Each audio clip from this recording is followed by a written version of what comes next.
So can you tell us, what is this astronomy education?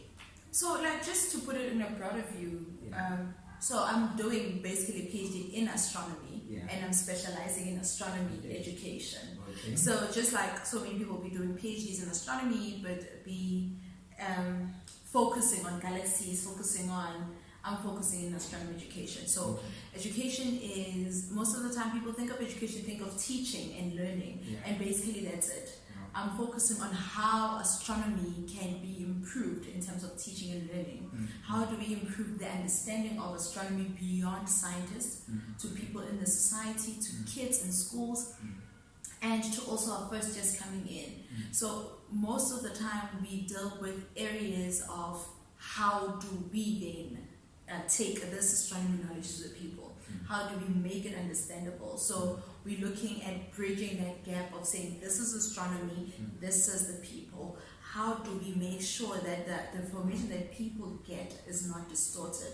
So starting with, of course, our lecturers, our teachers, and our students here. So that's what the main focus is. Knowing what people understand and how can we then come up with ways in which we can enrich that understanding.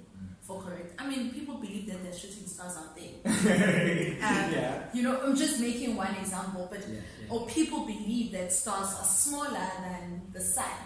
You know, it's a strong belief because they see stars smaller, and this is what we are looking into. How do we then convince? It's not even about convincing, but how do we then help people into understanding that actually stars are big than these massive things? So we're looking into that bridge. So that's what astronomy education is about. Just building that bridge of understanding the knowledge instead of just having knowledge. So you can have the knowledge, but understanding the knowledge is a different thing, which is what astronomy education is mostly about. Yeah, that's very, very interesting. Which is, I think one of it's already okay. It's something that's not on my question, but I think it's a very interesting idea to say. How you guys saying how you understand how you transition the information in astronomy. So what has been the main challenge to say that? Because someone would say, but teaching is just teaching. So what is different about it? You know, I've read this statement more than once. Those who do, those who can do, those who can't teach. And this statement was probably said way back, but just read it, just coming into education, and I've come to realize that the statement assumes that if you are an astronomer, then you can do astronomy, and if you can't do astronomy, then you must teach astronomy. But there is this one thing in teaching that is not, they said it's tacit, something that you cannot touch that makes teachers to be teachers. Which is the reason why if you put an astronomer in a classroom, they will not be able to teach astronomy so that people can understand. They may have the big words, the big science, but as long as they do not have that knowledge of teaching that they need in order to transform this content knowledge into a knowledge that's understandable to someone else, needs some kind of knowledge. And this is where we are. Learning that process of saying that it is not just that it's science and we must just accept that gravity is 9.8. You know, it is beyond just saying gravity is 9.8, Newton proved it. It is more than that. It is more in terms of, so how do we make sense of this gravity? It is on the how part. So it's not about, you can't do a science, so you must just go teach it. No. It's a matter of understanding that you need a way of transforming this knowledge in order to teach. And so it's just one of those things. As much as, which is why I think teacher development is important at the moment, because it is more than just I know science. It's I know science and I can transform the science in ways that someone else can understand it. Because it doesn't come natural.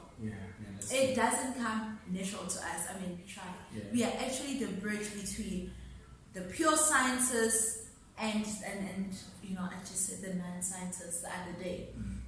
Because we are trying to introduce them into the sciences. So many times people do not see the benefit of a science such as astronomy even in our own country where we have telescopes, and it is still an idea that's too abstract for them, that people are doing astronomy. And with research that we are getting into, we show people that there are so many little aspects of astronomy that we use in our everyday lives. Very, very and so we get into that, we tap into that, we tap into how people explain things, and we show without astronomy you wouldn't be able to explain that. And we also even go to astronomy experts, showing them how these little things from just socializing with people influence what we know about science, or just come to play in science. It's just quite interesting. I am always amazed. Like, I always go in the field not knowing what to expect every single time. So there's like, I'm always wow, and I'm just like, what?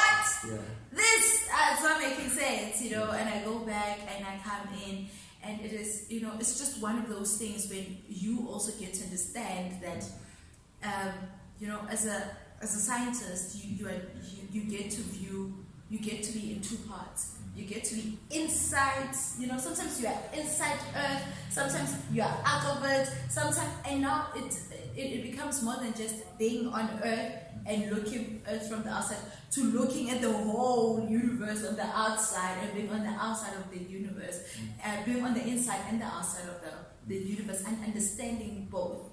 And when you go out there and you realize that people always rely on what they know, which is the inside and not necessarily, so it's just like trying to bridge all of those into